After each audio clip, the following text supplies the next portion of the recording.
United Fruit didn't like that very much. And so they hired a public relations firm, launched a huge campaign in the United States to convince the United States people, the citizens of the United States, and the press of the United States, and the Congress of the United States, that Arbenz was a Soviet puppet, and that if we allowed him to stay in power, the Soviets would have a foothold in this hemisphere. And that at that point in time was a huge fear on everybody's mind, the Red Terror, the Communist terror. And so, to make a long story short, out of this public relations campaign came a commitment on the part of the CIA and the military to take this man out.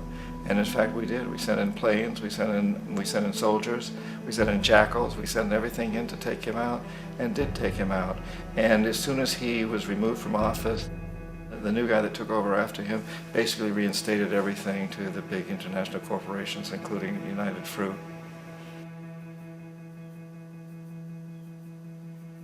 Ecuador for many, many years had been ruled by pro-US dictators, often relatively brutal. Then it was decided that they were going to have a truly democratic election. Jaime Roldos ran for office, and his main goal, he said, as president would be to make sure that Ecuador's resources were used to help the people.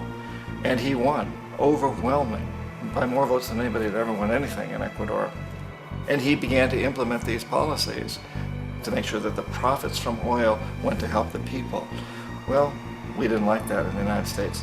I was sent down as one of several economic hitmen to change Roldos, to corrupt him, to bring him around, to let him know, okay, you can get very rich, you and your family, if you play our game, but if you continue to try to keep these policies you've promised, you're going to go. He wouldn't listen. He was assassinated. As soon as the plane crashed, the whole area was cordoned off. The only people allowed in were U.S. military from a nearby base and some of the Ecuadorian military. When an investigation was launched, two of the key witnesses died in car accidents before they had a chance to testify. A lot of very, very strange things that went on around the assassination of Jaime Roldos. I, like most people who've really looked at this case, have absolutely no doubt that it was an assassination. And of course, in my position as an economic hitman, I was always expecting something to happen to Jaime, whether it be a coup or assassination, I wasn't sure, but that he would be taken down because he was not being corrupted. He would not allow himself to be corrupted the way we wanted to corrupt him.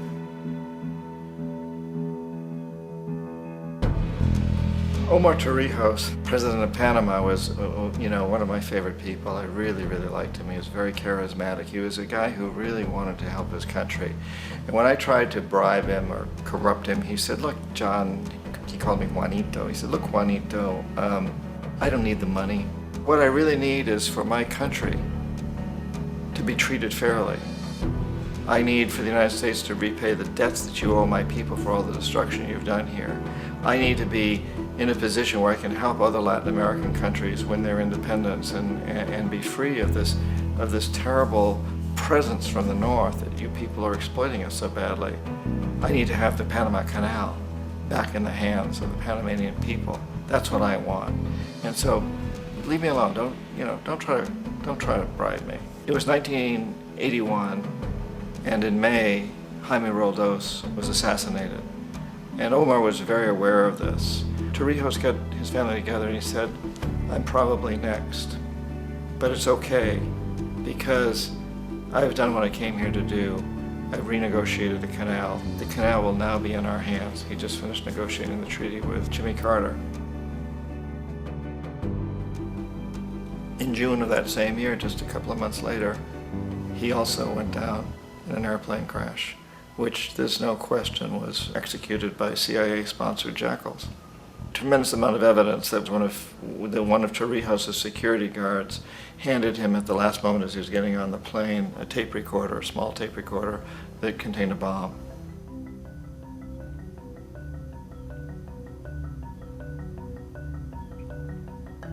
It is interesting to me how this system has continued pretty much the same way for years and years and years, except the economic hitmen have got better and better and better. Then we come up with, very recently, what happened in Venezuela. In 1998, Hugo Chavez gets elected president, following a long line of presidents who had been very corrupt and basically destroyed the economy of the country. And Chavez was elected amidst all that. Chavez stood up to the United States, and he's done it primarily demanding that Venezuelan oil be used to help the Venezuelan people. Well, we didn't like that in the United States.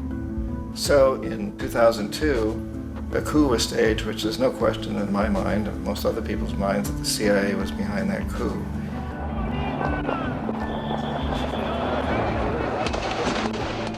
The way that coup was fomented was very reflective of what Kermit Roosevelt had done in Iran, of paying people to go out into the streets to riot, to protest, to say this Chavez is very unpopular. You know, if you can get a few thousand people to do that in television, and can make it look like it's the whole country, and things start to mushroom. Except in the case of Chavez, he was smart enough, and the people were so strongly behind him that they overcame it, which was a phenomenal moment in the history of Latin America.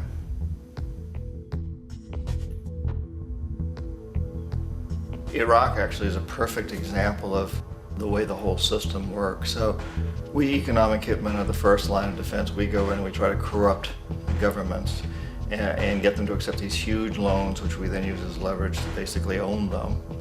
If we fail, as I failed in Panama with Omar Torrijos and in Ecuador with Jaime Roldos, men who refused to be corrupted, then the second line of defense is we send in the jackals. And the jackals either overthrow governments or they assassinate. And once that happens and a new government comes in, and boy, it's going to toe the line, because the new president knows what will happen if he doesn't. In the case of Iraq, both of those things failed. Economic hitmen were not able to get through to Saddam Hussein. We tried very hard. We tried to get him to accept a deal very similar to what the House of Saud had accepted in Saudi Arabia, but he wouldn't accept it. And so the jackals went in to take him out. They couldn't do it. His security was very good. After all, he had one time worked for the CIA. He'd been hired to assassinate a former president of Iraq and failed, but he knew the system. So in '91, we send in the troops and we take out the Iraqi military. So we assume at that point that Saddam Hussein is going to come around. We could have taken him out, of course, at that time, but we didn't want to. He's the kind of strong man we like. He controls his people. We thought he could control the Kurds and keep the Iranians in their border and keep pumping oil for us. And that once we took out his military, now he's going to come around.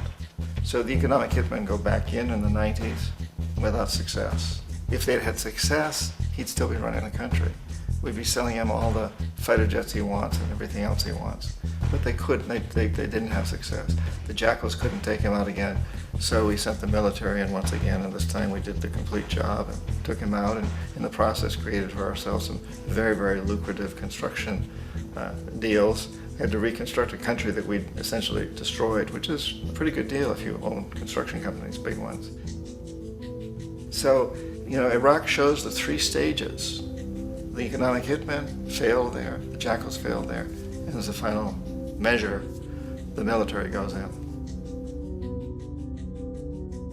And in that way, we've really created an empire, but we've done it very, very subtly. It's clandestine. All the empires of the past were built on the military, and everybody knew they were building them. So the British knew they were building them, the French, the Germans, the Romans, the Greeks. And they were proud of it, and they always had some excuse, like spreading civilization, spreading some religion, something like that. But they knew they were doing it. We don't. The majority of the people in the United States have no idea that we're living off the benefits of a clandestine empire, that today there's more slavery in the world than ever before. And then you have to ask yourself, well, if it's an empire, then who's the emperor? Obviously, our presidents of the United States are not emperors. An emperor is someone who's not elected, doesn't serve a limited term, and doesn't report to anyone, essentially. So you can't classify our presidents that way. But we do have what I consider to be the equivalent of the emperor, and it's what I call the corporatocracy. The corporatocracy is this group of individuals who run our biggest corporations, and they really act as the emperor of this empire. They control our media, either through direct ownership or advertising. They control most of our politicians because they finance their campaigns, either through their corporations or through personal contributions that come out of the corporations.